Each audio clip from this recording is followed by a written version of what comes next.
gentlemen, may I have your attention, please?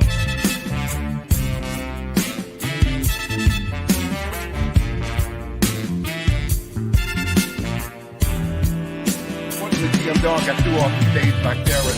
Right. I ain't been thrown off the stage, no. Yeah. Right. I'm just saying. Big man. Hold on. That's cool if you're interested in a good laugh. Right. If you're interested in a good laugh, that's, there you have it. It's this producer I had met in Atlanta, Georgia. He go by Andrew Boone. And who I work with a lot of white people, right? And they think and I tell them all the time, I said, listen, I appreciate what y'all doing, but I'm gonna be real with you. Stop acting like y'all know what we're going through. That's disrespectful. I'm telling you. I'm telling you, bro. And that happened recent. That happened recent? Yeah, like last week? Like last week? Yeah. Yeah. Wow.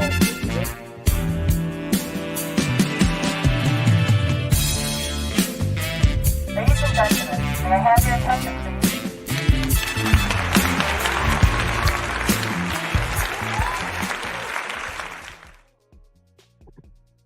Oh, yeah. We're back in the building, back in the place to be. What's up, fellas? What it do? Yo, what up? Yeah, today is what? Valentine's Day, 2/14/24. It's Valentine's Day, and so how'd y'all spend y'all Valentine's Day today? Single than a motherfucker. No, it's a joke. Single though, bro. Single, straight up. All right. Mark? Yeah, I spent mine as working, man. Me and the wife, we did, we went to dinner this past weekend and celebrated it then, but, just work, man. That's it. So, done deal. Yeah, I just, same, nothing special, man. My wife had to work today, so we couldn't do pretty much, so we'll just probably try to do something this weekend. Not necessarily that we really celebrate those type of holidays anymore, but women, we gotta make sure we get theirs in for them and stuff. But other than that, we're good to go. So right quick, Gizmo. So tell me about this anime situation. So elaborate a little bit more. What was you talking about? Man, so this how they glitch in the system, bro. These fools is putting anime on, right? And these ain't American people. Keep in mind, they're Chinese. They smart as hell. Right. But what they do is, bro, every 2 hours out of the 4 hour and 30 minutes that they have the anime going, they slide their own personal tracks in there. Like beats? The original, yes. Okay. And they let them ring out for about 30 seconds, and then it's back to the anime. Wow. Okay. So you know us on a music standpoint, we what? We know that if you get 15 seconds of your original shit played, it's a spin. Yeah. Even on YouTube. Yeah. So think about how many times they just sitting at home. They'll catch a little bit turn or whatever, and then they'll download all the season or whatever. Mm-hmm. And about season 5, they'll throw their little 15-second instrumental in there, and then let you watch the whole thing. But once you done clicked on that thing, that original score of your music is in there. Yeah. Okay. Yeah. So that man instantly, just if 37,000 people watch that anime across the world, that means he got 37,000 hits on his music for an original beat that he playing on a damn Casio, nigga. Yeah. You crazy? That's I'm sitting at home looking at it like they smart as hell for that. So even if they never hit the music scene, they still getting paid off of their music. Oh yeah, all day. Even and nobody even knows who these people is. You feel me? Yeah. So it's just ways that you can glitch the system. Okay. Both of y'all are producers. Both of y'all are major league producers. And just think about if you took your spare beats, the ones that ain't nobody feeling this, and then you record a television show and 15 seconds of your beat, your random beat, just go in there. So every time they go past that, every time they even click on the anime, your beat is in it. Even for 15 seconds, because you spliced you stitched your shit in, basically. So once you stitched it in, you're getting paid for it. It's still a spin. Yeah, that's good placement. All day. Yep. Hey, hold on. Hold on. Let me go grab I forgot to grab my drink. So hold on. I know this is a little unprofessional, but hold on. I'm a black out and I'll be right back. So no, you good, bro. Hey, that's Yeah, gonna he give me good. time to go out and come back in because I don't think my I think it's on my phone, so I'm gonna jump out and come right back in. All right, everybody. They gonna leave me here by myself. You feel me? But we gonna hold it down. You know, like we said, it's a back and forth. So they gone back. They could have come forth again. So, but anyway, but yeah, just a little FYI with y'all, man. Just a little FYI. So you know, at the end of the day, I want to sit up there and say, there's many ways to get hustles out here. And see, All right. there we go. That's All one. right. I I'm could have back. popped back I'm back. in. I'm back. Yeah, I just Really? had to go get my drink. I forgot to have it already set up. So where did Margo? He got to hop. He wanted to hop down and hop back in. Somebody, Okay. you know, technical stuff. So Okay. let him down and handle that. It's cool. Well, while he's doing that, we'll go ahead and get everything jumping off, so he can jump on, hop in whenever he gets back in. For sure, So, though. all right. So check this out. This first clip is Kanye West. He's going off about something about Dave Chappelle, and Godfrey and them kind of reacted to it. So we'll look at this and we'll come back. Benjamin Chappelle is a hack, and he gets a lot of his jokes from Owen Benjamin. What? Dave Chappelle does not believe in God and does not believe in Jesus. These are the kind of black leaders that the Zionists put in front of us. What the fuck? Wow. Oh, God. Kanye West. Kanye West. He is my friend, but I can't believe it. He has a sock on his face. That's cool. Must be Balenciaga. And so he goes, Dave Chappelle is a hack. God damn. There's only one Dave Chappelle. Is he talking about me? Or is he talking about maybe it's another Dave Chappelle? Dave Chappelle. Dave Chappelle got that joke from Owen Benjamin. Damn, it's me. Wow. That's fucked up. God, that's why they dropped that. Ah!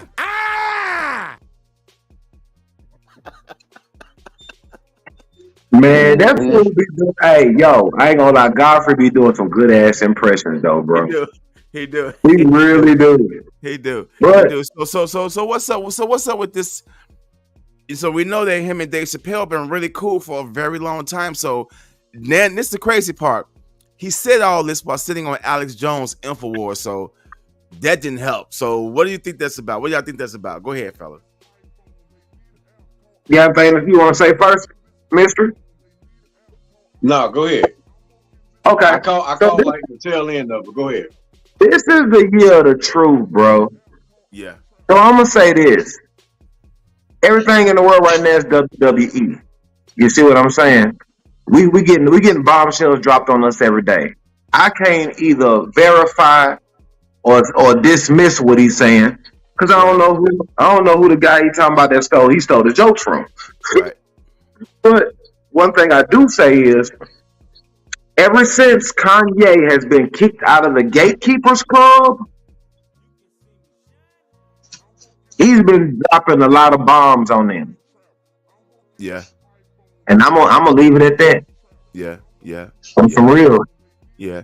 So mystery. The clip was Kanye West kind of so-called going off on Dave Chappelle, exposing him, saying that he stole jokes from another comedian, saying he doesn't believe in God or Jesus. So that's I think that's where you came in there. So just elaborate on whatever you can. Well, you know what? To be honest with you, man, I could be wrong about what I'm about to say, but this is just what I'm feeling, what I'm seeing. Cat Williams came out. He didn't say nothing about Dave Chappelle. Mm-hmm. You know, he said something nice about it, but he didn't talk about him. Right. Dave Chappelle was in defense of OBKB, Steve Harvey, and everybody he talked about, you know. Right. But when Kanye, just like Gitmo said, man, it's the year of the truth. I'm more on Kanye's side, man. I know people talked about him and they was like, well, he got this gospel album, but he's still cussing. Who's to say a cuss word that he say is really a cuss word? Who made it a cuss word? Because it's not in the Bible, nor the Torah or the Quran. So I'm backing Kanye. I got his back. I believe what he say. He haven't let me down on certain stuff. He actually enlightened me and opened my eyes up to a lot of things. So, you know, everybody got their little downfall, and I think Dave Chappelle messed up when he tried to get behind Steve Harvey and The guy with the radio show, the one that cried. DL. No, he's No, talking about Ricky not Smiley. DL. Oh, Ricky Smiley. Oh, Yeah, yeah, Ricky Ricky Smiley. Smiley. Yeah. Don't forget the person who cried, Ricky Smiley. Yeah. Yeah. I think Kanye knows a lot of stuff that we don't know. He's behind the scenes and he knows a lot of these people personally. So again, like Gizmo was saying, this is the year that everything is finna get Exposed. and in black entertainment, it's really been rolling out. It has not been boring. It has been like almost on the edge of your, it's been like on the edge of your seat. Like what's finna happen this week? So far, the crazy part about it is it's been in black entertainment. It hasn't been in anything else. It's been in black entertainment. So I'm wondering what's going on. But everybody's throwing darts. Everybody's shining light on everybody's nonsense. So yeah, there it is, man. So yeah, we back at it. Yeah, we just in the second month and we still getting bombed. Cooking. Yeah, still cooking. Yeah, but still cooking, man. Hey, y'all know what? There's this joke that's out there. There's a black man, a white man, and a Chinese man. So all three of them died, right? So they right there at the pearly gates, you know, right there, and God is standing right above the gates and everything. So he said, if you got, God told the three, if you ask me a question that I cannot answer, you can get into heaven. Because they, you know, they was down here killing, robbing, doing everything. So I'm gonna cut the joke short. But anyway, the black man, you know, he walked around on the cloud and everything. And so he said, okay, I got it. So he went up, he whispered in God's ear. God said, first class, walk on into heaven. Come on into heaven. So, hold on. So the white phone, man, hold on. Mark, hold on. Your phone dropped out. Yeah, right when you got ready to say what the black man said, your phone popped out, and then you came back and said, "Come on into heaven." Yeah, we didn't hear. Wow. Can you hear me now? Yeah, I can hear now. Okay. So the black man whispered in God's ear. It's my sister. She just checked. Oh, okay. And God said, "Wow." He said, "Come on in, man. Come on in." So, you know, the white man and the Chinese man was trying to figure out what the black man asked him. So he said, you know what? I'm just going to waste my little question on this. He was like, God, what did he ask you? He said, you know what? He asked me when the black people going to start coming together.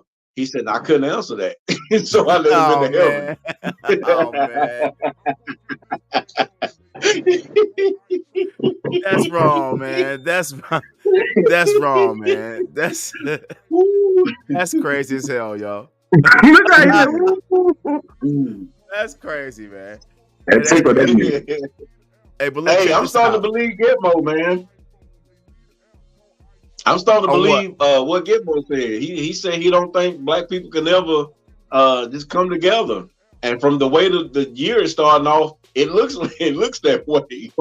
Well, I'm gonna say this. I don't want to say that's because of what's been going on. I just think, you know, black entertainers are venting. You know what I'm saying? They're venting and they're using the social platforms to do it in a way that they haven't been able to do it back in the day. Because if you just did it if this was like in the 90s and they did this on like People on Entertainment Tonight, it wouldn't be as effective. You see what I'm saying? So I just think they're just venting, you know, and black people got the right to vent. All these other entertainers, they do the same thing and nobody trip about it. You see what I'm saying? It's always a problem when black people get to do the most human things. We can vent, we can do everything, but there's always a spotlight on what we do. So I don't think there's anything wrong with that. I just think that, you know, everybody letting it loose, everybody blowing off steam, and they tired of holding it in, man. But you know, that's what it is. But check this out, y'all. I want y'all to check out something, man. I want y'all to really tell me what y'all think of this right here, because this really blew my mind when I saw this. Y'all may have seen this or heard of this, but this is something that China came on with, and this is real. If this is real, This is crazy, but check this out. If this is real, us Americans better stick together quickly. This is not a special effect. China has just created the most terrifying war weapon that we do not have protection from. A Chinese physicist named Chu has revealed an invisibility blanket capable of making objects and people completely invisible, even to heat-sensing cameras. This breakthrough raises concerns about security. During a demonstration, Chu became invisible behind a rotating panel and stating a haunting phrase that science fiction has now become real. Many fear the technology's efficacy and the potential danger if it falls into the wrong hands. That thing is a potential weapon, period.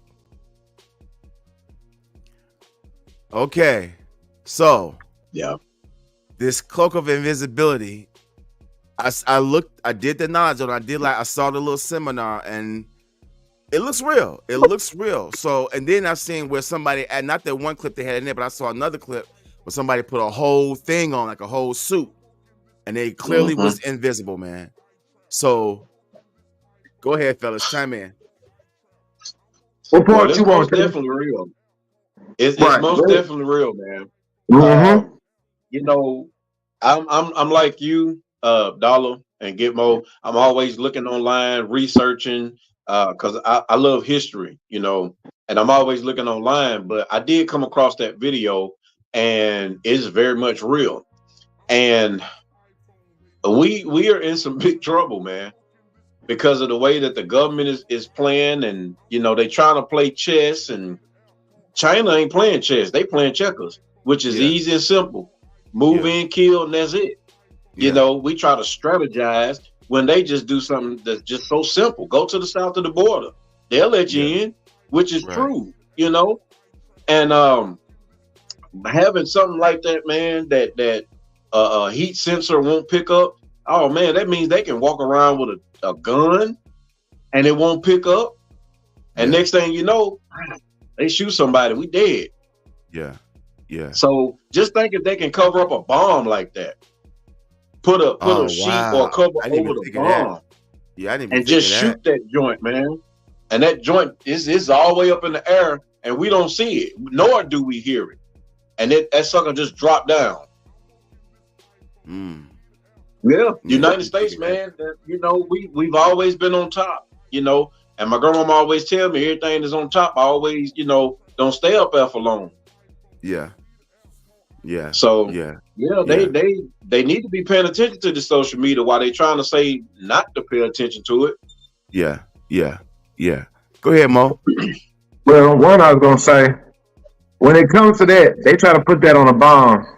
We'll see that because that the exhaust from the heat to propel that actual rocket bomb or whatever, we'll see that part. Now we might not see the physical shape because it's covered up, right? But you're gonna see that heat signature coming across that sky, right? But like it says, China's cloak of invisibility. Y'all think it's just X-Men and cartoons? We've been seeing cloak of invisibility forever. We didn't ever, you know, in movies, The Predator. I mean, you name it. Harry Potter, all this shit. Yeah. So you have to understand that this has already been in geeks, nerds, and scientists' minds for years. Let's keep that.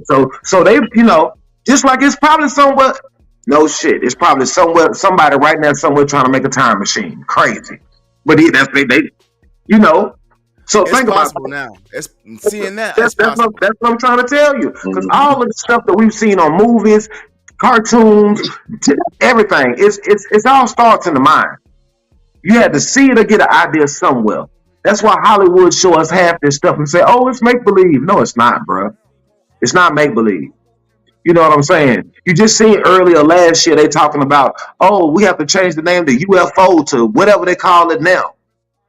You see what I'm saying? Then the dude went into the Senate talking about. The lady asked, "Have you ever seen an alien crash site?" He said, "Yeah."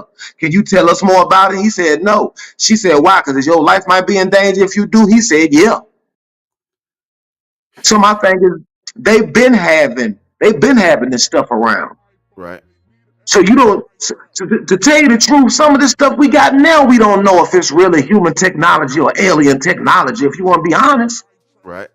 But I'm gonna digress right there. You know, I don't want to sound like conspiracy theory, but it's the truth.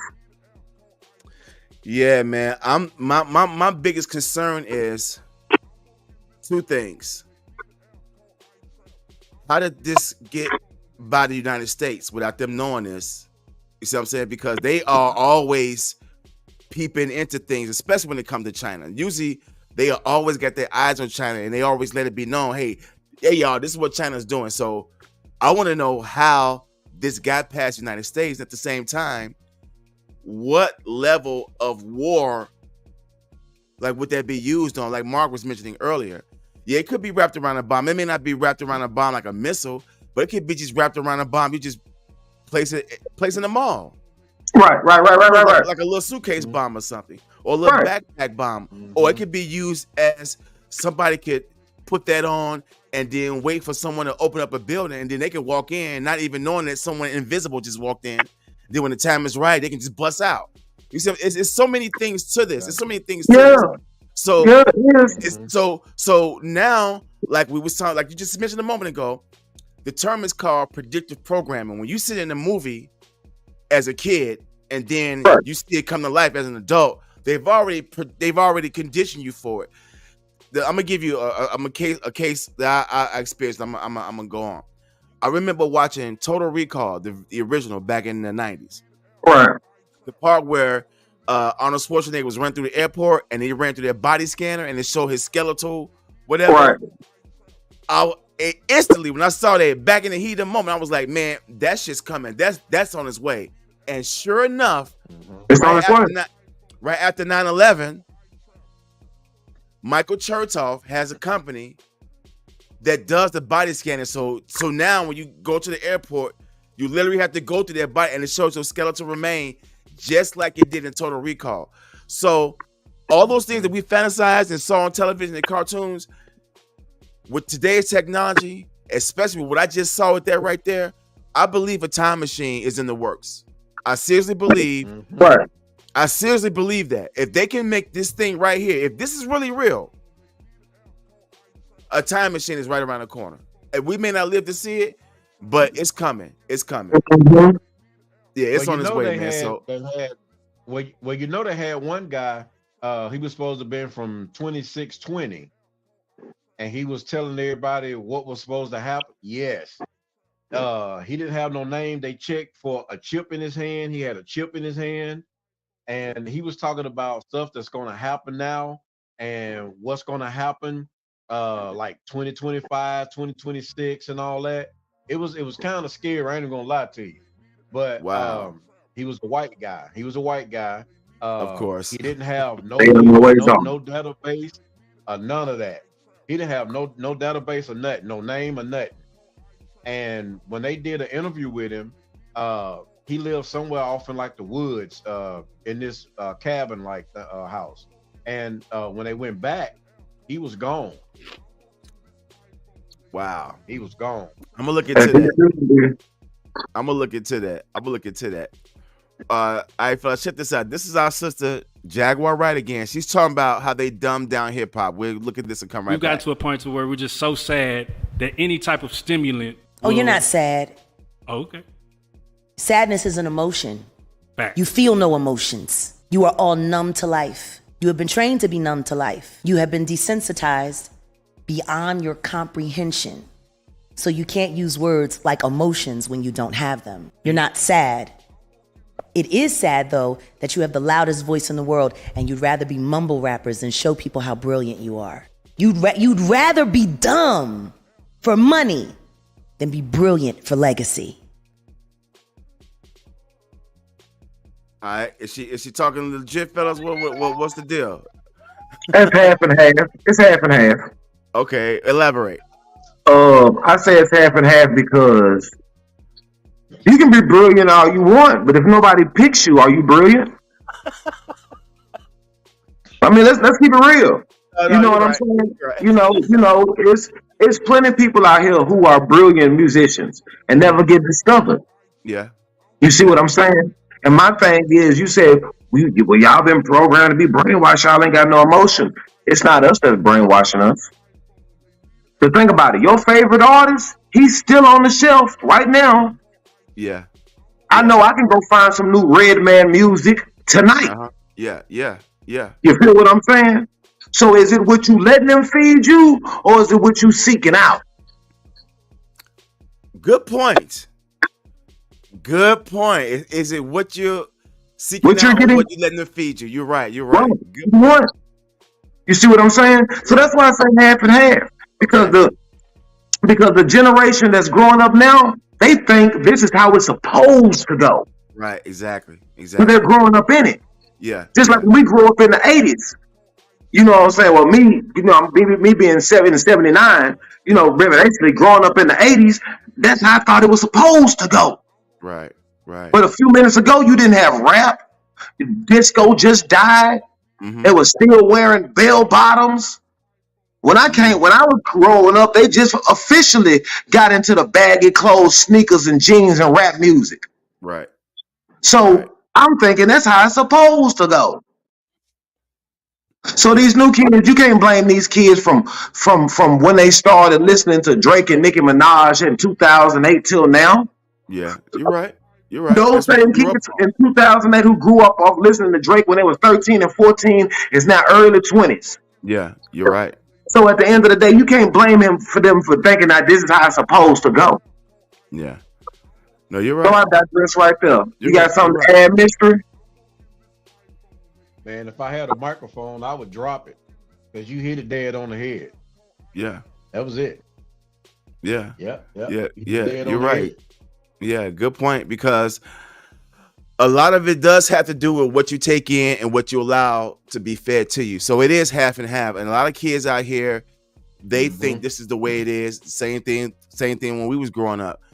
We thought that's just the way we just thought that's the way R&B was. We didn't even see hip hop coming. When hip hop came, it changed the course of a lot of things. But you're right. And it's crazy to hear kids say, I grew up on Drake. It's like, wait a minute.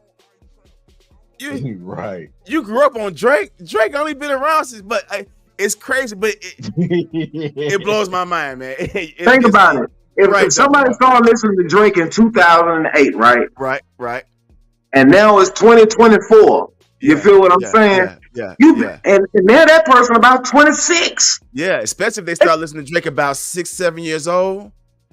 Yeah, and because those be the years you really start remembering things. You start. Yeah, from the time they was about 10, right?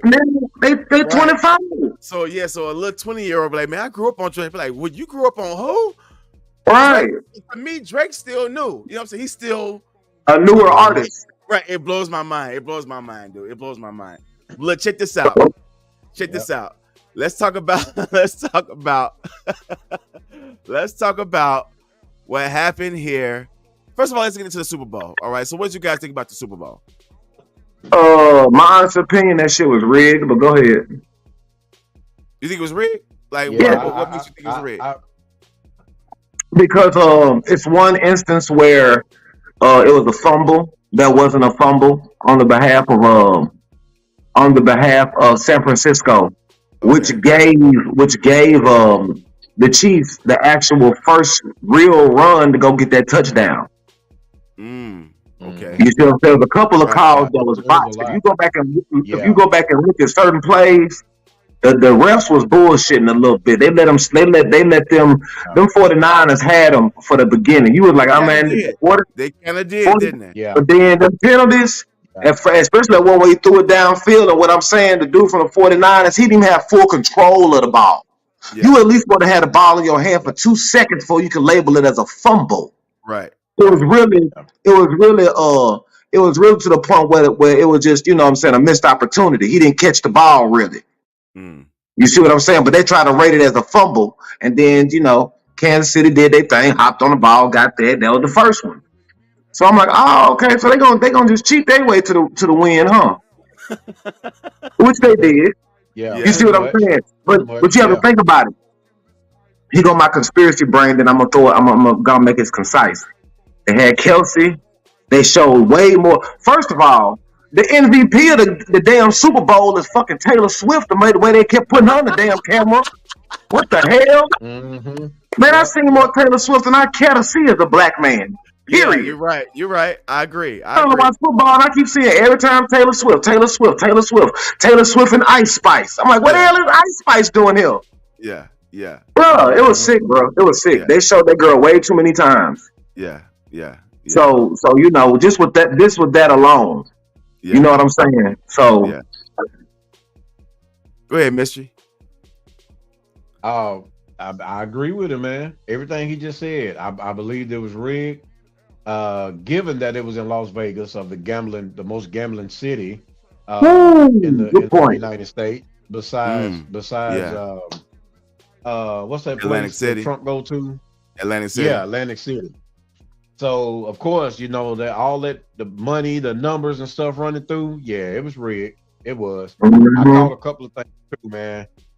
With the time they had ran off like 10 seconds, and all of a sudden, it was matter of fact, I think it was like 1:30, and 10 seconds had ran off. Mahomes ran out of bounds. He only got 2 yards when he needed 10. Yeah. So the logo popped up, and when the logo went away, they added more time on the clock, and they gave him 1st and 10. Wow. Yeah. So it was a lot of trickery, man. It was. Wow. Nobody called it. Wow. See, it sounds good. Y'all was too busy being distracted by Jermaine Dupri socks and shit. And, hold on, Kurt. Hold on. See? This nigga. Okay. Look at those socks, man. Trying to, what is he trying to do? With those? I don't know, but look, here's what some people were saying. Oh, Jermaine Dupri ruffle socks were Louis Vuitton. That changes nothing. Then this other comment says, so he right. So he thinks because it's Louis Vuitton, it makes him wear. I mean, come on, man. I mean, let's be for real, man. Those socks. Come on, JD. I mean, who told him to rock that shit? Go ahead, Phil. I'll chime in. I mean, the socks is not socking. That's all. That's one. You know what I'm saying? That's real shit. Like that shit is. I don't know, man. That shit weird to me. Those socks, though, it don't matter if they're Louis Vuitton, JD. I mean, somebody said he looks like a midget pilgrim. Man, he looked like a deflated CeeLo Green. That's what he looked like. Oh my goodness! I mean, let me blow y'all niggas quit letting the air out of CeeLo Green. Yeah, you need to take those bad boys out back, man, and shoot them. Yeah, so JD think just because he spent whatever amount of money on these Louis Vuitton socks, that's okay. You know what I'm saying? And this is the thing. This is the problem I'm having with, especially a lot of black celebrities, with their influence. They think it's because they can afford these high-end fashions that, you know, that's all that really matters. And it's got these other kids out here breaking their necks and haggling their parents to get this high-end stuff that they can never afford. And then they keep shoving this stuff down our throat, and they'll do nothing but give these companies free advertising. They don't even really want us rocking their stuff, first of all right? But we still keep giving these people free advertising. Now, why? What is the mind control behind us wanting to keep rocking these Prada, Louis? What's behind this? And why did JD think that was okay? I hate to say thought it was okay because Luda had them Mario boots on. You know, in Mario 3, when you get inside the boot. Yeah. Right. No, he telling the truth. He's telling the truth. Yeah. He's telling the truth. And see, I'm gonna tell y'all this, man. I'm gonna put it in a way that y'all can understand it and still be correct. Yeah. I'm sorry. I need all black male celebrities to use a heterosexual stylist. Hint. Do you feel what I'm saying, though? Most of the stylists, think about it. Most of the stylists for women and men in the industry are majority women who dress in men. That's a stylist. Most of the time it's a woman. Yeah. Or it's a gay dude. Excuse me, I didn't mean to say it like that, but it's one of those. Yeah. Dressing heterosexual men. Yeah. So when they come out here in these damn jegging socks You see what I'm saying? Come on, bro. And y'all letting them do it. All his socks jeggings. Right. You pull him up a little bit, you finna get in the chair for splash dance. I mean, come on, bro. But look though, this shot right here doesn't even make it. It don't even really help. It makes it look feminine. It makes it look like he just got a triple pole. It does. It does. Yep. I mean, it looked like it's a whole purse on his sock. Is that a baby purse? What is that? No, that's the little chains purse grandma keep. Right. That's what I'm saying. Oh, I thought. Come on, bro. House arrest thing. No, it looked like a whole baby. That's the part of the sock. It looked like a baby, like a little purse on the side. Yeah, that's what I'm trying to tell y'all, bro. It's some type of apparatus, but it looks moist as hell. I ain't gonna even lie, it looks moist as hell. Then he had a pair of penny loafers on. He had the little Dutch boy shorts on. I mean, I don't get it, man. JD, I don't get that outfit, dude. I don't care normal, whose name bro. on it. I don't care whose name on it. Normal men, normal heterosexual guys. I've never seen them wear a business suit at the top, and then a Cabana boy shorts. Come on, bro. We ain't doing that. It's only a certain demographic that do stuff like that, and it ain't us. Cabana boy. Wow. All right, well, check this out. What about, did Usher go too far? Huh? Yeah. Let me tell you something. Yeah, I gotta go and get this right quick too, right up in here. First of all, Usher been, ever since Usher has been in Las Vegas, he been on just petty time. I'm gonna say it like it. I ain't gonna call it demon time. I'm just gonna say petty time. Right. He done been hunching up on Janelle Monáe. You see what Keke Palmer was at the same show, just like Janelle Monáe. And then her and her husband split up. You see what I'm saying? Yes, right. Right, because of Usher with that bull, and then people dragging him in social media. Yes, was Alicia Keys looking super thick? Lord, yes, she was. Yes. Oh, you know what I'm saying? But the way he done been getting. But guess what though? Back to what we were saying. This is where the game is messed up. You know how you have a girlfriend and they be like, if I had a celebrity crush, would you let me mess with him? Usher, most of these girls celebrity crush. Yes, you're right. So when you have artists like Alicia Keys coming out, she been looking up to Usher even before she got in the game. He been around since forever. He's been around 20 years. I'm not 30 years now, since 94. Right. So think about it. Every artist who's a female, including Alicia Keys, and probably had a thing for Usher. You're right. So guess what? That right there, she gonna let him do that. Switch, what you gonna do? Yeah, but I'm gonna tell y'all something. Don't get Swizz twisted, and I'm gonna leave it at this. Swizz is the original king of poly. But I digress right there. Okay. Now here's what somebody said. It said, I hear what Swizz is saying, and I'm 100% with him, but I do feel that Usher was pursuing her too much and groping her because she looked like she walked away because she didn't want to be groped as much as Usher was doing.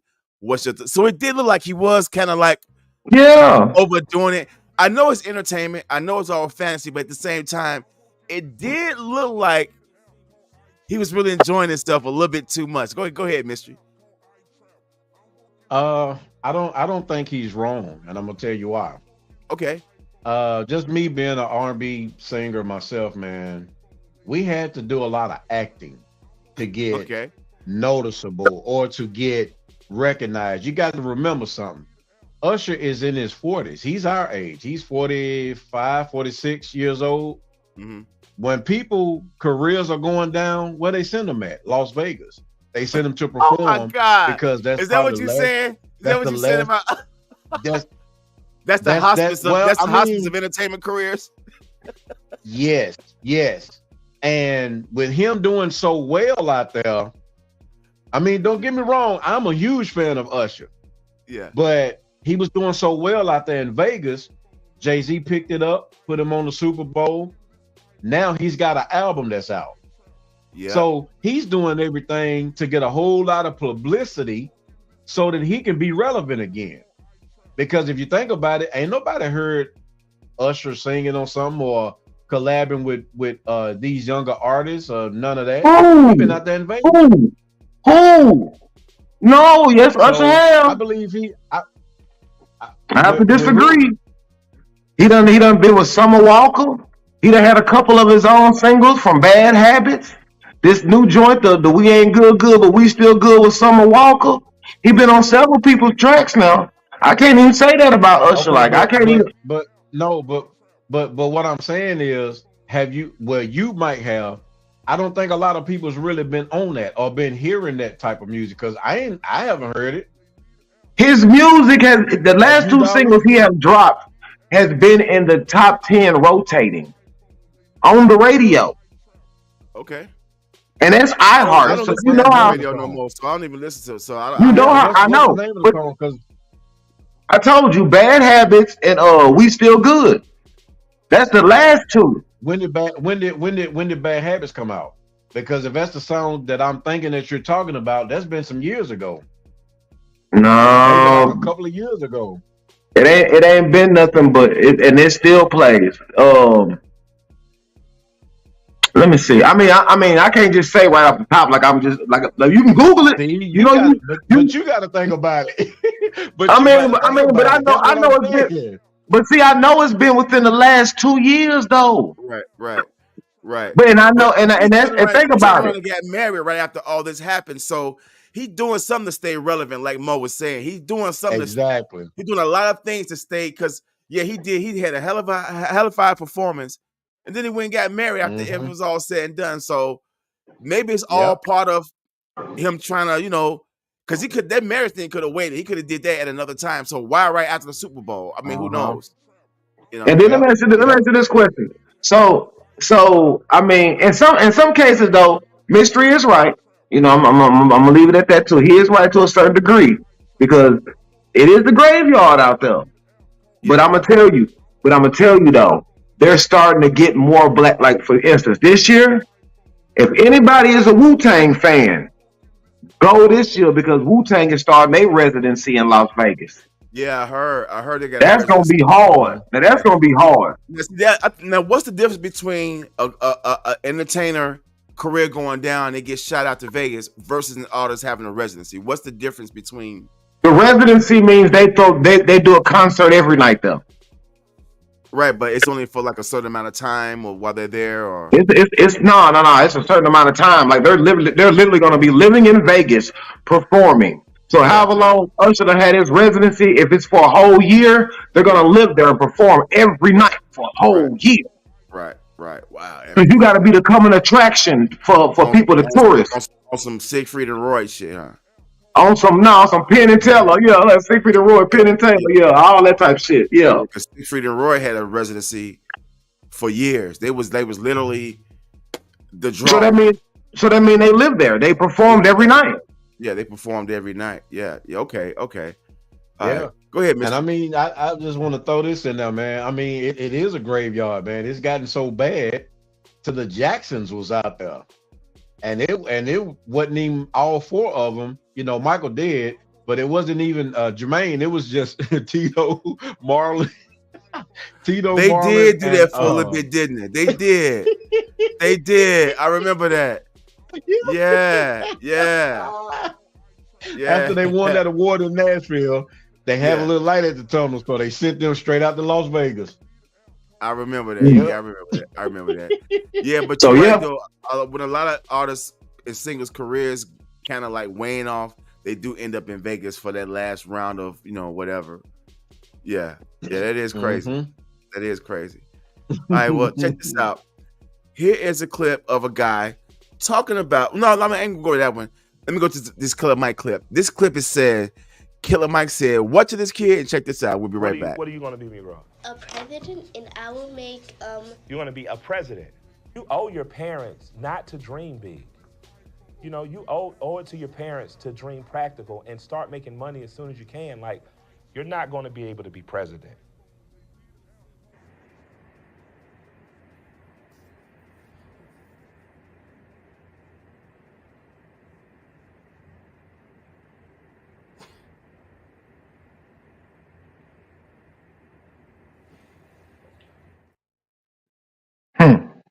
Okay, so why would he say that to that kid? Why would he say that to that kid? You know, and like Lord, like kill that kid's dreams. I mean, a kid can dream whatever they want to dream, but why would he say that? Like, you owe it to your parents to not dream so big. I can kind of maybe 1% see where he's going with that. I think he just gave the wrong message or the wrong delivery. Okay. But telling the kid that, man, that's not cool at all. That's hurtful. Right. That hurt me, man. With him, it hurt the to little hear, boy looked didn't at it? him like he was like, "What the? Like, you can't tell me that, man." Yeah. Oh, it'd been funny if a little kid pulled out his gun. Okay, if I can't do that, then give me your money. Then what he gonna say? Go ahead, oh Mo. man, that made my brain. I ain't gonna lie, that made my brain go all over the place, bro. That's like telling a nigga that there's no Santa Claus. That's one. You know, a kid go crazy when you tell me no Santa Claus. You feel me? He go like, what? I can't believe this shit. You know what I mean? He's like, the little kid go crazy. But at the same time, we need to start. Okay, I'm gonna say this. This is the serious part of me. We need to stop babying our children, bro. Okay. Everybody else in the world don't baby their kids as much as America does. They baby their kids to the point of when their kids get grown, they don't know how to cope with real shit because you was too busy goo and gaga and instead of talking to them like they were normal. Right. Now, on the flip side of it, you know what? He might not be able to be a president. Right. 90% of us will never be a president. So quit telling that kid he can be anything he want to be, because he can't be no president. You know why? Because all the presidents come from the same bloodline, and all of them are somehow related. So guess what? So quit telling them kids they can be president. It's your cousin Obama. It's your uncle Obama. You can't be president. Point blank period. Okay. Now, in defense of black parents who don't know what we know, they want to. See? I'm saying, Kurt. Especially black parents, we do everything we can to encourage our children, let them know, no matter what, go for yours, pursue whatever you feel like you can pursue, and we don't want to. We don't want to kill their dream. You know what I'm saying? We want to sit back and let them realize maybe this ain't working out on their own. You see what I'm saying? So that little kid, he don't know that all the presidents are related. You know what I'm saying? But as he goes through Congress, you know what I'm saying? As he pursues it, you know what I'm saying? He'll eventually find out. He'll be like, okay, this is some bullshit. Okay, I ain't connect. You see what I'm saying? But I understand what Killer Mike was saying a little bit too. But at the same time, you probably planted a seed in that kid that made him think every political aspiration that he had now won't even work out for him. He may not even want to be an alderman now because his dreams of being president was shot down as a kid. You see what I'm saying? So let the kid, let them dream, man. Let them dream. You know what I'm saying? I'm saying, Kurt, I'm not saying fluff it up. I'm not saying fluff them up. But let these kids, let them dream. And as they get older, they'll find out, okay, I'm not in this club, so okay, you know what I'm saying? I look, I got a daughter that wants to sing. My son, you know, y'all know Will is doing his own thing. Yeah. But my daughter, she wants to sing, and she sounds good, but I can't tell her no. You know what I'm saying? So I want to do her thing, and if it don't work out for her, at least she found out on her own. I didn't be like, well, see, I told you. You see what I'm saying? And so you see, so when that kid becomes 35, 40, and is not president, is Killer Mike gonna be like, I told you your ass when you was little. You know what I'm saying? Right. Shit, I warned you a little bit of that. Hell yeah. Shit. Give that man an attainable dream, man. Give that man an attainable dream. Don't give him that. Y'all know better. Y'all know them people gonna come approach that man. Yeah. I mean, that little boy don't need that. Yeah. It's like Tim Scott. Tim Scott know damn well he won't be president. He was only acting out so he can try to become Trump's running partner. But everybody know that Tim Scott would never become president. And Tim Scott, for a long time, people believed that Tim Scott was gay. So all of a sudden, he popped out with a white girlfriend. You know what I'm saying? So yeah, it's his story is different. His story is different, but he knew he wasn't gonna be no damn president. Just like Nikki Haley. Just like Nikki Haley. She can push it. She gonna push as long as far as she can, but she know that's not gonna happen for her. Go ahead, Mo. I'm sorry. Oh, I was just gonna say, Cat Williams already told y'all. Cat Williams said, when you deal with them people, they give you a chick that never do interviews of your choice. You know, most black dudes, they want a light-skinned gal who's super thick and she bad and she. So that's what they give you, a strong-faced woman that's thick that never do interviews when you join their club. So like you said, they said he was gay. He trying to be with the in that kind of club. Yeah. So what he go out and do? Get him a nice little snowflake and just jump in the run. You know what I mean? Yeah. So yeah, all this shit is staged to me. Like I told you, just like okay,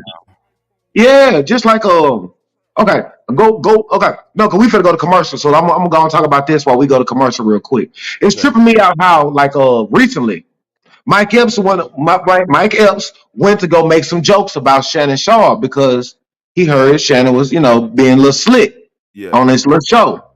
So he went to go do something. So Shannon got mad and he was talking to Ocho Cinco because they got a podcast. Okay. Or they got a podcast, so they was on live or whatever. But the whole point is, if he jumped out and talking about he gonna see Mike Epps and he gonna I'm gonna see you, mofo, and I'm gonna see you, he gonna fight him. He gonna pull up on him at the All-Star game. Damn. So, like Mike Epps said, we 40-some years old, man. I'm not gonna fight anybody. I didn't say I'm not gonna pull up on you, but I ain't fighting. Right. So anytime a black person tell you they ain't fighting, Yeah, Mike Epps from Naptown. I'm saying Shannon better back down. I heard about Mike Epps before he was Mike Epps.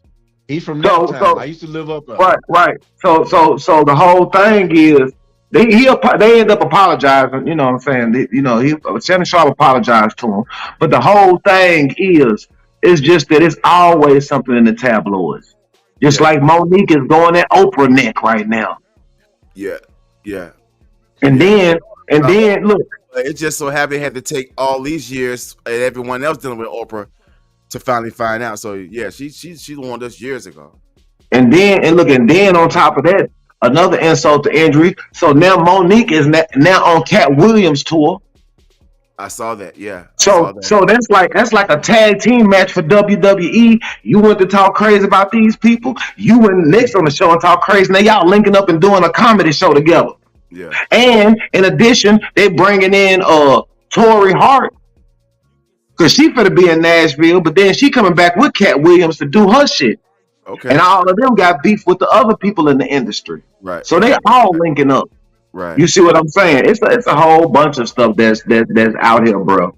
That's out here. It is. It's looking messy, but I don't think it is messy. It just looks messy, but I don't believe it's messy. It's just that I think a lot of people just finally getting the opportunity to say, "Hey, I'm not going to hold this in anymore."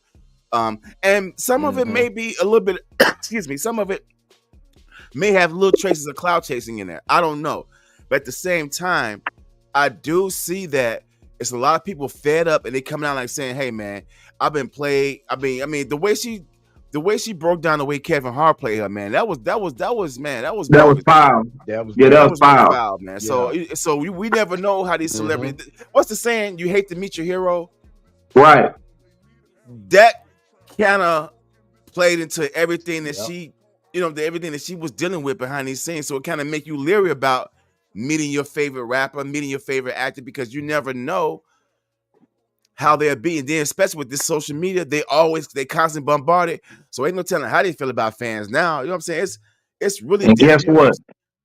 What? This is the year 2024. Rewind back to the year of 1994. And guess what disappeared from this point on? What's that? Almost every NDA from back then. Non-disclosure agreements, back then. They're expired now. Yeah, they expired now, so everything coming out. Yep. Everything been coming out, so that shit over with. Yeah. So just like the first quarter and the second quarter, we are on our way to halftime, gentlemen. It is now time for the 5-minute break. Yep. And the NDAs are up. Yeah, we'll be back in 5 minutes. See y'all back in a little bit. Peace. Hey. Hello, everyone. It's your guy, Dollar Bill Score right here. And I want to say thank you to all of the subscribers and everyone who tune in every Wednesday to watch our show, The Back and Forth Show. It comes on every Wednesday on YouTube, 8:30 p.m. Central Standard Time. And it takes a lot to put a show like that together. I know some people may say, hey, they just turn it on their phones or, turn on their desktops and their laptops and they're just broadcasting. But at the same time, it does take a lot to produce a show like that. And we want to grow. We want to be able to bring you better content. We want to be able to expand and do better things with the show. And we can only do that with your support. We love the fact that you're watching and subscribing, but help us get to our first 1,000 subscribers and also help us reach our goal of $2,500. Now that's just $2,500. And we're not asking for donations, but if you want to donate any amount you want to donate, that's perfect. But we're just selling t-shirts.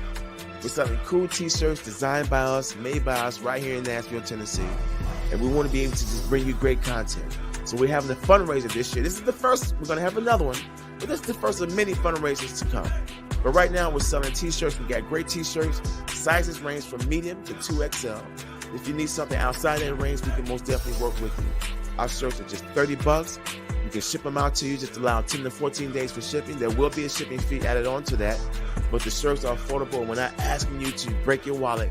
We're just asking you to help us reach our goal of just $2,500 to help bring you greater content, better lighting, better background, just great things we want to give to you. Because this show, we do it from the heart, and we love everything that we do, and we love everyone that checks us out. So again, our goal is to raise $2,500. That's $2,500. It's attainable, and only you can help us out. You can Cash App us at $Shyville Music Pub. That's CHIVILLEPUB. That's all one word. $Shyville Music Pub. Or you can just email us your order at 312-615@gmail.com. We can do all the details from there. But our goal is to raise $2,500. We got a handful of select t-shirts that are very, very cool. Designed by us. Yeah, designed by us. We didn't buy some shirts. Believe me, you're going to love what we got. Help us reach that goal, and we'll bring you better content. To God Dollar Bill Score, thanks for checking us out. See you on the Back and Forth. Peace.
All right. Back in the building.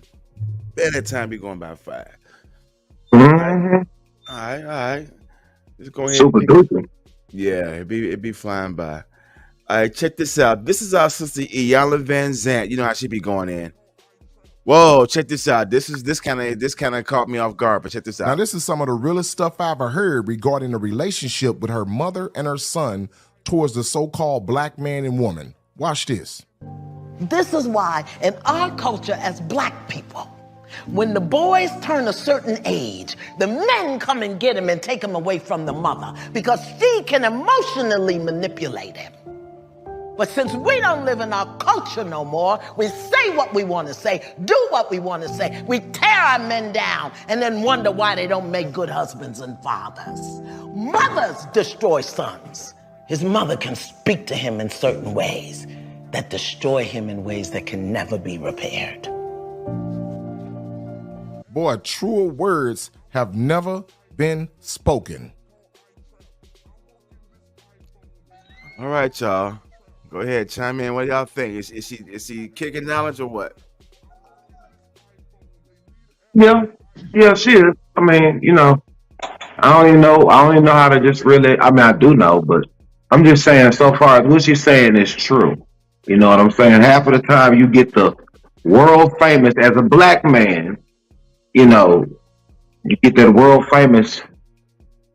You get treated a certain way because you look like your daddy. Yeah. You see what I'm saying? Right. Or you get that your mama really don't like men, but she had you type atmosphere. Right. You see what I'm saying? Because the reason why I say that is because if you don't have a single father in the home, a woman will raise you to be the perfect gentleman. Okay? Yes, ma'am. No, ma'am. Treat women with respect. Treat girls nice. I raised you not to hit girls. I raised you not to, you know what I'm saying? When you respect a woman, basically like you will respect your mama. So your mama actually is making you basically programmed to be Prince Charming for whoever's in the street, if you see what I'm saying. Right. But when you get out there, you learn that all the stuff mama prepped me up for is to treat a woman a certain way, only to find out every woman don't deserve that. Right. You see what I'm saying? Right. You don't get that man's perspective because if your daddy wasn't there, you don't get that man's perspective to know when to pull some of that gentleman chivalrous nature of yours back some. Right. So therefore, a man that grows up, a guy who grows up in a single parent home, only gets the man. I'm not going to treat my mama like my dad had treated, and you only getting one side of the story. You only getting the mama side. Right. So anyway, you only get that, and in the eyes of a child, they mama God pretty much. Yeah. You see what I'm saying? Yeah. And I was listening to something earlier and said, think about it. Your mama, only reason why she love you unconditionally is because you are hers. How many mamas would really love their sons if they didn't birth their sons? That's wild when you think about it. Makes sense. That makes big sense. Yeah. And I put a pin in it right there. I can go deeper, but I put a pin in it right there. So, Mister, what you think? Man, I agree with Ayanna Van Zandt on what she said.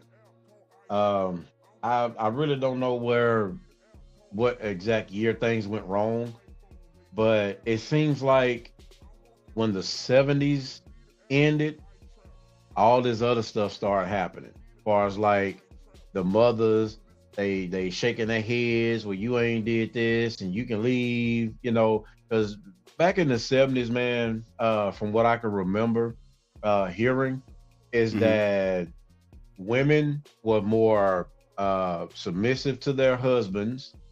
They had husbands back then. If it was a problem, they worked it out.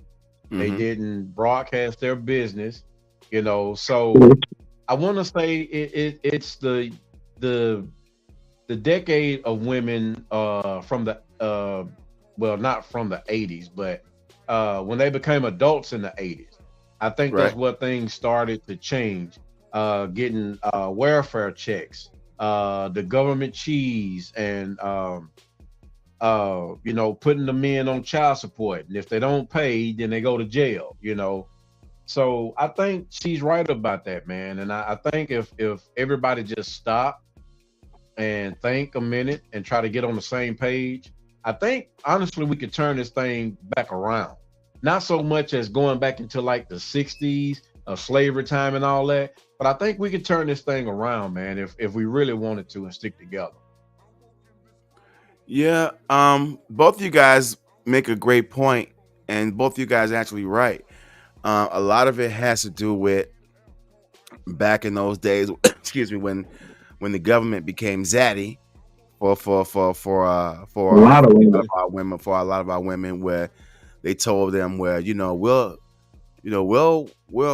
help you out, and we'll give you some assistance. We'll even you can even put your kid in our education system. But if you're not married to that guy, because a lot of us having fun, partying, that's where a lot of these kids come from. A lot of these kids come out of wedlock, and the government found a way to try to use that against us. Well, if that man that you got this kid with ain't married, he can't be with you. Excuse me. On the contrast, there were white women who were in that same situation, but they could keep their men at home. So a lot of that had to do with sending our fathers away, and then the mother feeling like, like Kurt blame was saying, Reagan. Yeah, Blame Reagan. But I'm gonna tell you now. Blame Reagan. But a lot of it also is like what you were saying too. When a lot of black parents was, having fun, making these kids out of wedlock, and things didn't go out right, and then the next thing you know, their mother got some type of resentment towards that kid because he looks just like your daddy. And a lot of imagine all the young black men who had to grow up feeling that from their mother. All right. That can't be a good feeling. You mad at me because of what you and my dad couldn't work out. And I mean, a lot of it is really messed up. So Iyanla Vanzant kind of said, because a lot of mothers can destroy their kids. They can. They can't happen, man. They can do it faster than the streets can. Yeah. She can drive them to the streets. What you saying? Oh yeah, that too. She can that's drive. That's even crazy. But yeah, that is. So yeah, man. The welfare system, putting black women over black men, giving them jobs faster, giving them more education. A lot of that played a role in divide and conquer in the black. Because up until then, the black men and women had no problem. But when that women's lib shit came in on white women wanting rights, they convinced the sisters that feminism, that feminism shit came in, and they convinced black women that, hey, we're all sisters. Don't you feel the same way? And the sisters was like, no, but I do want a job. It was shit like that coming into play. So all that feminism shit came into play. A lot of things destroyed the black family. In the 60s, we was good. By the mid 70s on, especially through the 80s, we were destroyed. Especially when crack came in. Yeah. The Reagan era, Reaganomics, Contra, the Iran Contra, all that shit. That really destroyed a lot of us. That crack era did us in, man. And now you have this opioid era, and they getting all kind of help. They making sure they can, hey, if you want to do your opioid, here's a center for you to go do it at. They even building centers for them to go do their damn drugs at. Yep. Damn, that's crazy, dog. That is crazy. Yep. So so that it is what it is. But check out this clip. Here's nature. I like to look at nature clips. Here's this animal's called a doggo. It looks like a dog, but it's not a dog, but it's called a doggo, and it's going against this leopard. Check this out. Have a look at this clip. A native mountain dog was enjoying a carcass until a snowcat noticed it.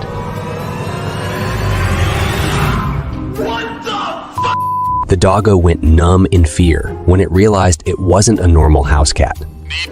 His hackles raised up, tail tucked in, and he went into a cowering position. The dog thought about a brawl until the leopard started reverse counting. What are you aiming at? The doggo quickly realized this cat might prefer a warm meal. In the next scene, the doggo is seen running faster than Tate's Bugatti.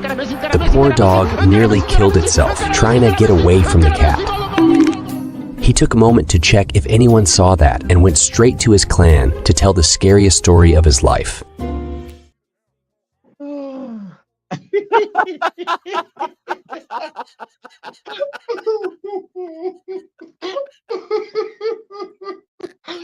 Oh man. Oh man. Yo. That was funny. They were always That jumping was on funny. something. Oh boy. That man was running for his life, and he gonna say he turned back and look and see if anybody saw it. Hell yeah. Yeah. That part was funny. The dog looked to see if anybody saw that. My new question is, who be filming this? At what day and what time did you film this though? I'm think about it. Everybody who catches camera footage nowadays, I'm like, where were you to just catch this? Because I'm surprised the leopard didn't see you or the dog. Well, I'm pretty sure they was far away and zooming in. Probably so. Because that's what it looked like. Mm-hmm. But how did they That's all get out crazy. there? He was a native mountain dog. That's what it said. Right. Okay. So he was that was his habitat. And it was more than one. He said he went back to his clan. So that means he had a whole pack. A whole pack. Yeah. Yeah. But it's crazy how nature, man. Yo, those animals, they only have one job to do, and that's to survive. That's to do what nature calls them to do. Yeah. They don't worry about the damn light bill. They don't worry about the damn bus coming on time. Yep. They concerned about being in the nature and doing what nature calls them to do. Us, we gotta think about it. But damn, man, I don't know. Yeah. I mean, nature's it's something else, man. I just want to put. The only thing I'm gonna say is, bro, the difference is between us and nature is, I'm not gonna go out here. I hope I don't go out here and catch nobody eating a dead carcass. You feel me? In nature, you see, at first they fighting over dead carcasses now. We smarter than that. I'm gonna cook mine first. You feel me? But what if it ended up like Mad Max days? Nah. I mean, you know, if that's the case, then I'm going vegan. Right. That's when it makes sense. You feel me? You better, yeah. That's when it makes sense to go vegan. Alcohol and make a fire like that clip Dollar showed us last time. Yeah. Yeah, I put my little green beans on them. But I'm saying, if it's Mad Max time, where could you find alcohol at? Gasoline. Because that was what they was hunting for, right? Gas, right? They was gas. Yeah. Oh, gas. You gotta get that gas. Man, right. Better get you 2 of them sticks, man. Take it back to the Boy Scout days. Yeah. Yep. All right. Check this out. Here's a here we go with the black church. That's a black church period, but just church period. About this tithing thing. Tithing, you heard of tithing? Oh God, what is tithes? 10% of your money, right? Let's see what the Bible says. Deuteronomy 14, verse 21. And thou shalt eat before the Lord thy God, and the place which ye shall choose to place his name there. Read. The tithe of thy corn. The tithe of your corn. The tithe of thy wine. Tithe of your wine. The tithe of thy oil. The tithe of your oil. Of thy firstling. Of your firstling. Of thy herd. Of which is of your herd. That's your sheep. Okay? Of thy flocks. That thou may learn to fear the Lord thy God always. So tithing was seed, corn, wine, oil, and sheep. We didn't read no money there. Verse 28. At the end of 3 years. At the end of 3 years. Thou shalt bring forth all the tithe of thy increase. Bring all the tithes at the end of every 3 years. The church don't teach that. The church says every week, give me 10% of your money. But that's not in the Bible. Question. How much you think a whole goat costs nowadays? That's more expensive than the 10% that you be making at McDonald's. Yeah, a whole goat nowadays. Yeah, you're right. Think about it. The goat, your wine. Ain't nobody finna part with they Hennessy or they Casamigos for y'all. They got wine at church. What you think communion is? All that man, let me tell you something. Think about it. He said 10%. Yeah. So 10% of an ox or whatever you got. Quick story. I used to date this girl, right? She came into an inheritance. She had a couple of cows. They slaughtered like maybe a cow. And when they slaughtered the cow, they still paid the girl $8,000 Wow. for slaughtering a cow. Wow. So think about if you had an ox and try to slaughter it for whatever the reason they got to pay you some money. Yeah. Yeah. So that's actually more expensive than just your little $5 and some change that you throwing in that tire tray. That's why they sent it around twice. But you know what I'm saying? Yeah. It's sad though. So that's crazy to me. Yeah. But Mystery know more about this than we do. What you talking about, bro? Man, y'all know just as much as I know, man. Everything is in plain sight. This is what I'm glad you showed the clip, because this is what I've been trying to get people to see, man, and understand for the longest. I've had a pastor to call my house, ask me about my mortgage, and telling me when I get my check for my work, the first thing I need to do is take out 10% of that and put it in the church and then pay my bills. I told the pastor where to go and what he can do, and that was it. I stopped going to church after that. Churches are businesses, every last one of them. There's only a handful of pastors who I really listen to, because they told me that, and they told me the truth. Because when I read for myself, I went and, as the Bible say, show yourself approved if you're, really the truth. So I went and I asked them, and they told me, yeah, you're pretty much right. This is what it is, because the word is free. God is free. Right. You shouldn't have to go. You might as well just say you paying to hear them sing, for the communion and the juice or wine if they serve it, and you're paying for him to teach you instead of you going to read on your own. Right. I would be more respectful if they came out and said that, instead of just saying, well, God, he got to have his 10%. It even says it in the Bible, man, when Jesus said, Paul came to Jesus and asked him about giving him some money or collecting money. He said, who faces that on that coin? Paul said, Peter.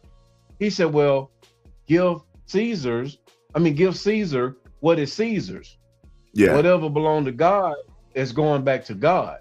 Yeah. So what I'm saying is, with George Washington on there, or the European queen on these coins and stuff, that's their money. Right. They ain't got nothing to do with us. So yeah, I'm so glad, man, that you showed that clip, because that's the truth. Tithing is your fruits, your corn, your ox, your goats, or whatever. But see, look, I'm gonna say this about that. I'm gonna say this about that too, though, bro. Back then, they didn't really have real money like that. Not just real money like that. I mean, back then we had the barter system. Everything got value. So before it was dollars, it was gold. Before it was gold, it was silver and diamonds and shit, but whatever. Before that, they was trading. Give me 2 ducks for a chicken, because I know a chicken. I give me a chicken egg and live off that. It was the bartering system. Yeah. You might got wheat and I ain't got no wheat. You might got wine and I need some wine, but I got milk because I got cows and you ain't got no cows. So they traded. So it was always a barter system. I'm gonna tell you something. Even without money, humans would find something to put value on just so they can use it for leverage. How about that? Oh, I totally agree. My thing is, do you think to get most point, back then that was that time when you oxen, oil, firstlings, okay. So now as time progressed, and then with the invention of money coming into play, do you think that shift came and was like, okay, because they saw it was more value with currency versus animals and other things like that for far as tithing. So they just transitioned from the original tithe to just currency, and so that's how they lock people in that way. You think? I do, It because started think with about gold. it. Because It started with gold. Right. Okay. So it started with, so the first currency of tithing was gold. Mm-hmm. Okay, and then Gold on up to was precious. Right. Like with diamonds and all that. Right. They found those, in Africa. Right. Hey, I got this shiny thing, it's not gonna break, tear, or anything. You can light it up, it won't burn. This is worth something. Right. So they was like, oh, okay, well, give me that, So just to be the first person to have this piece of gold and let everybody see it, then everybody else is gonna run to that same person and might get one a little bit smaller than what the first person got it for. Right. And then they're gonna think that they have something that's more valuable than what they already have. Okay, So look, that pretty much started with gold.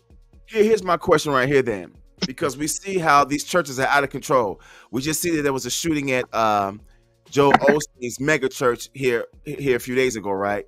So now, from what I was told, that Joe Osteen's father used to do that. He was a big time preacher, and then he got into it, I guess, as family business.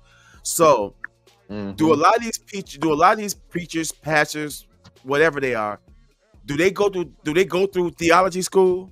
Do they go through the whole thing, only to come out and then still scam people, knowing that in the Bible it teaches another form of tithing, but they come out knowing? I may be wording it wrong, but You know what you're saying? It's basically like you said, they manipulating the situation. right. You going through theology school, you knowing what this book is saying, but when you get out and start doing your thing, you remix it to just get cash out of tithing. You're gonna have to remix it. You can't pull up every Sunday with a cow. With an ox. Right. You have people who are very intelligent when it comes to this, like manipulating people and things like that. Now, I can speak on this because I've actually been through this, man. I've had pastors to come to me and say, man, how do you know this stuff? But see, I have a gift, a natural born gift from God, to where I could see things.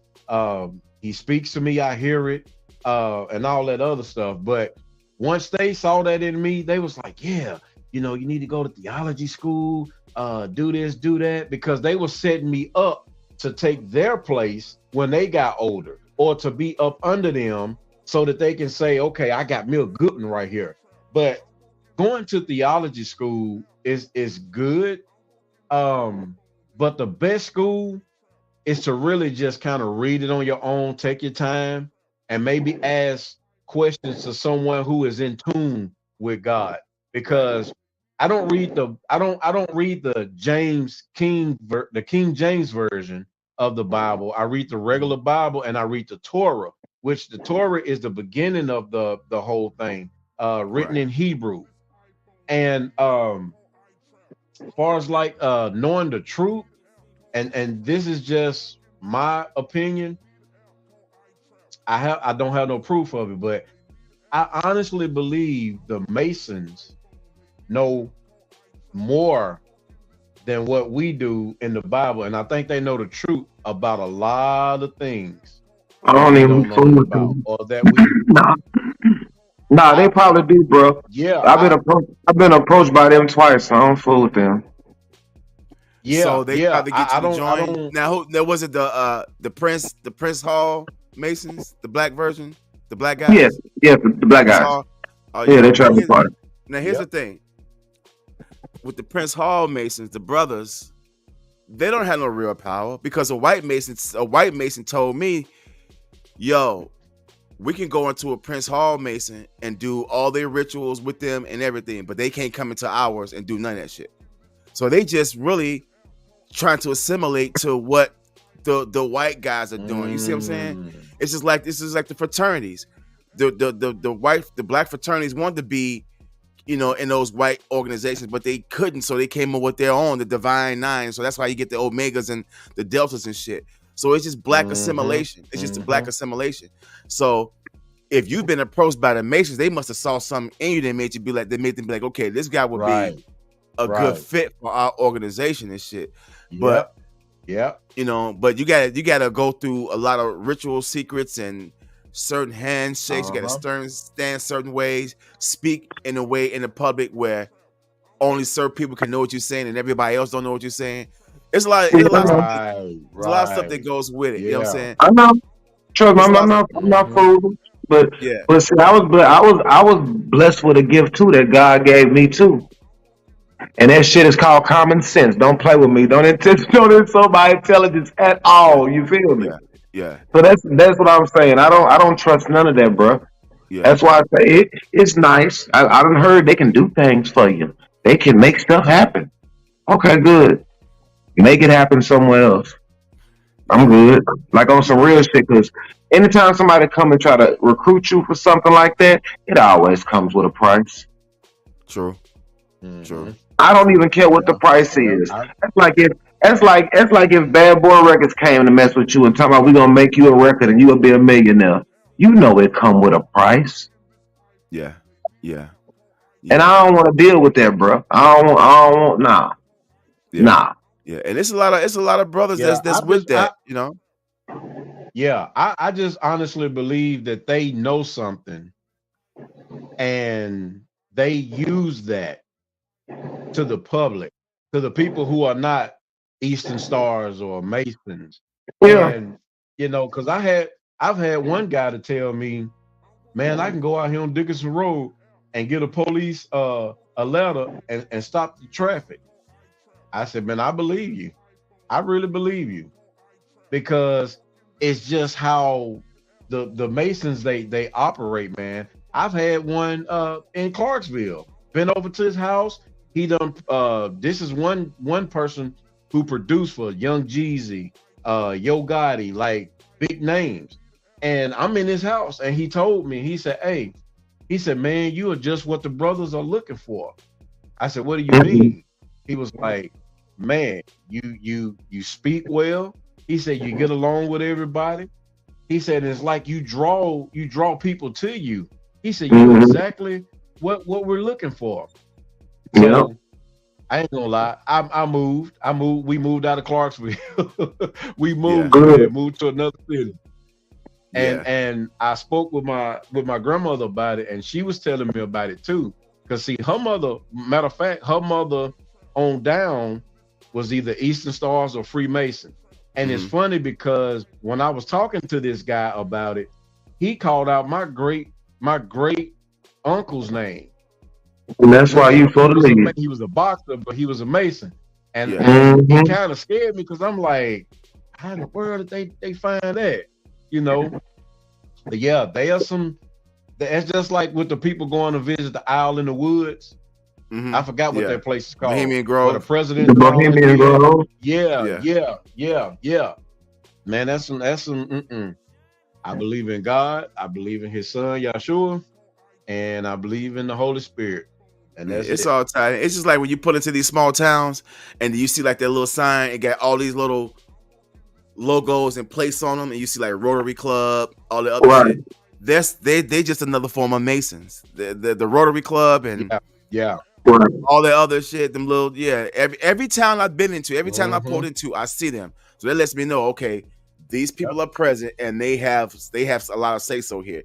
Yeah, they got a chapter. Yeah, they got a chapter. So so it's all the same, man. So it's all the same. But anything y'all want to say before we wrap everything up? Man, I want to say, first of all, shout out to Dollar Bill. We got our first commercial during the break. I like it. That was good. Oh, thank you, man. So we're gonna start off there. 2, it's good to see y'all, man. Please support the channel. Like, share, subscribe. Check out the merchandise. What else? What else? Is there anything else that needs to be said? Not on my end. What you got, mister? Man, y'all make sure y'all check out Big Bro every Saturday at noon. He play nothing but the hits. He play all kinds of genres. And y'all make sure y'all check me out, man, on Sunday at 9:30, Morning Gospel with Mark. I'm gonna be playing some great singing gospels, some that's gonna represent Black History Month. I'm actually gonna start by playing the Black National Anthem. I'm gonna do that first, and after that, I'm just gonna give a little history on Nashville, and some people who are known and unknown. And like I might be giving away too much, but Dollar, you're gonna be in the Black History thing. I'm gonna tell people about you and what you've done in the city of Nashville. So I'm gonna be picking out different people in Nashville, man. And just kind of letting people know, hey, we are special, man. We have people down here, and hey, man, check us out. Right on. And again, thanks for checking us out. We can see us here every Wednesday, 8:30 p.m. Central Standard Time. YouTube.com/Back and Forth Show. Don't forget to check my brother out, Mark, every first and third Sunday, Morning Gospel with Mark. Mixcloud.com/WBAF. And I will have a new show this coming up Saturday. I think I'm gonna either do Atlanta or Philly for my location series for Black History Month. So one of those will be up this weekend. And again, don't forget to check out our merch. We got some new merch. We got these new Get More Control tees. We got the new Mystery Beat tees. We got the new WBF boxing tees. So we got some stuff lined up. So we're gonna basically launch this fundraiser probably as early as March 1st. Now here's the thing: we're gonna do the fundraiser for Slam, and we're gonna have our own fundraiser for our stuff for WBF and the Back and Forth. So we're looking to raise about $2,500 for what we need to do for better lighting, better equipment. You see what I'm saying? To make the show a little bit better. And so make sure you check out the merch. Go to CyberMusic.com/merch. Cop yourself a tee. Help us out that way. And until then, we see you guys next week. Same black time, same black channel. Peace.